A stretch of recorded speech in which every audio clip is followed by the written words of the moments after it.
I'm Mark Hall, Area Specification Manager and Landscape Architect for Rainbird. Today what I want to show you is, this is a pyramid display with Dripline. And I'm going to call today to check or not to check. That is definitely the question, and we're going to answer that for you right now. So, you take a look at this. What is this display? Here we have our XFS-CV copper chip for root intrusion.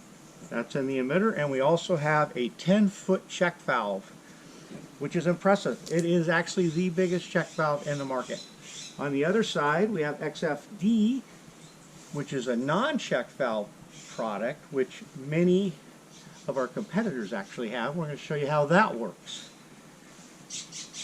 Down here, we have our T-Boss, and the T-Boss BT, which is Bluetooth, is powered by a 9-volt battery, and I can turn everything on and off with my phone. Then here we have a hose going to supply the water, which should be turned on, and this whole area here, this piece, is a control zone kit with a valve. And there's actually a pressure regulator in here. And this is brand new. This is our flow indicator basket filter, and I will show you how that works. Now, this display actually does more than one thing. Something that I just recently added is tied onto this side. It's a separate display. This shows our new zero bug with a check valve, and this is also a 10-foot check, which matches the check valve on the XFS-CV 10 foot. On the other side, what we have is we actually have our zero bug, but this is the older style. It does not have a check valve.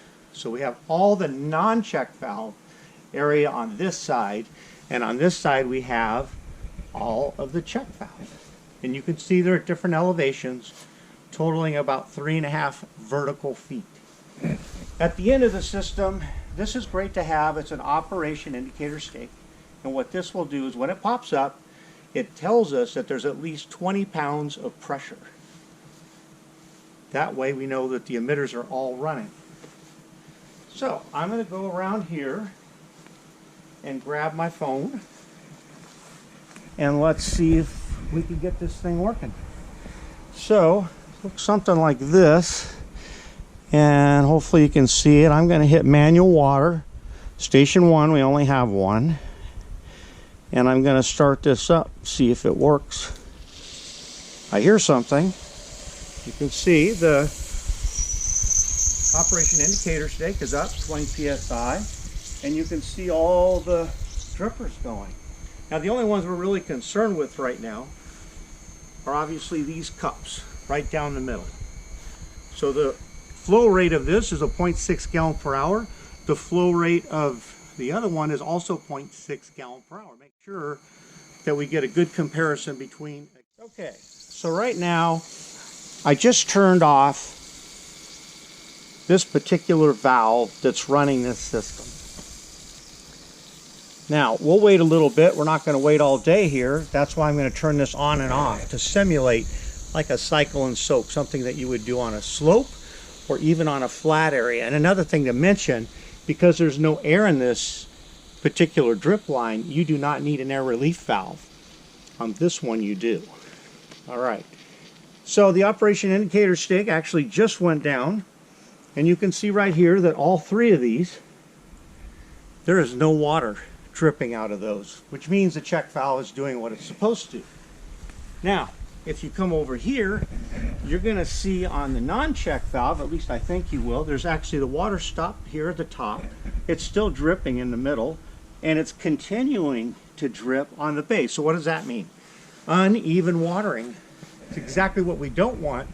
We designed what we think is the perfect system, but if you basically do not have a check valve, this water is going to continue to drain until all the emitters drain, and you waste thousands of gallons of water, plus your plant material will get too wet, usually at the base, and will be too dry at the top. There's no way to actually balance this out. So we got that part of the demonstration, gives you an idea.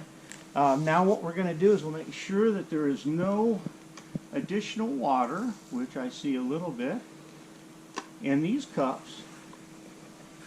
And we're going to open up this ball valve. So now we can turn on the other display, and they'll both run at the same time.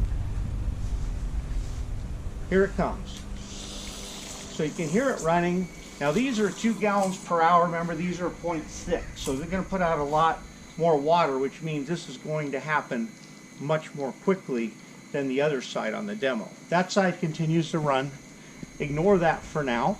And just look on this side. You can see the cups. They all have your point source emitters, and they also have a bug cap at the end, which we don't need in this case, but it's great to keep the water in the cup. So we'll let this just go a little bit, and you can see this has popped up again, so we make sure that we have enough pressure to run this system. I'm going to turn it off, and again we're going to see what happens. You see how much faster these cups fill up with the 2 gallons per hour versus the 0.6. Makes a lot of sense. Now I just turned this off, which means that this guy should go down fairly soon. Famous last words, and there it is. So now we have no pressure, and at that point all of these should be shut off.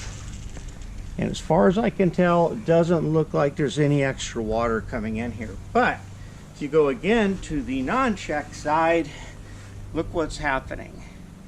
This is stopped at the top, just like before. This has a little bit more, but look at this guy. It continues to run. That cup will overflow within just a few minutes. All right, so now that we've stopped all this, we're going to do the next part of our demo,